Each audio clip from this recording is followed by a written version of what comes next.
In a historic moment for the Catholic Church, Cardinal Robert Francis Prevost of the United States has been elected as the 267th Pope, becoming the first American-born pontiff.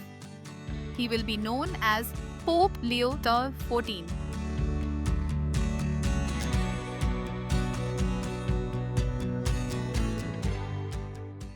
The 69-year-old was chosen on May 8, 2025, after 2 days of voting by cardinals in a secret conclave.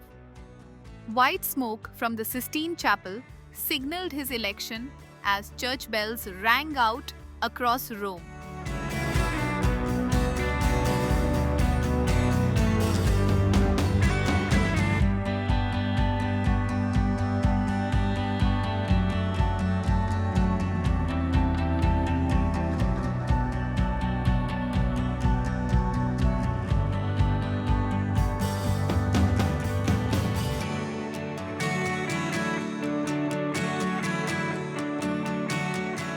Born in Chicago in 1955 to Spanish and Franco-Italian parents, Prevost was ordained in 1982 and later moved to Peru, where he spent many years as a missionary, pastor, and teacher.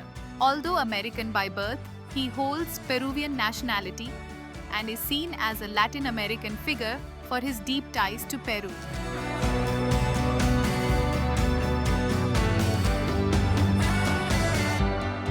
Tens of thousands gathered in St. Peter's Square and cheered as he appeared on the balcony of the Basilica, waving, bowing, and smiling.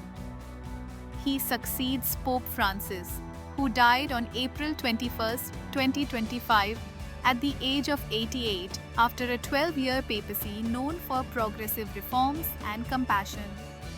Former US President Donald Trump reacted to the election of Cardinal Robert Prevost as Pope Leo XIV begins his leadership. They've already called. When is that? Do you have a time? They have already spoken to us, and we'll see what happens. But again, to have the Pope from the United States of America, that's a great honor. That's a great honor. Sir, has your excuse me? Sir, had you? I'm watching, and they said he's from America. I said, that's great. Are you going to? As Pope Leo XIV begins his leadership, he faces major challenges, including uniting a divided church, restoring trust after abuse scandals, and guiding Catholics through a complex global landscape. Subscribe to Midday India. Get direct notifications on all our videos by clicking on the bell icon.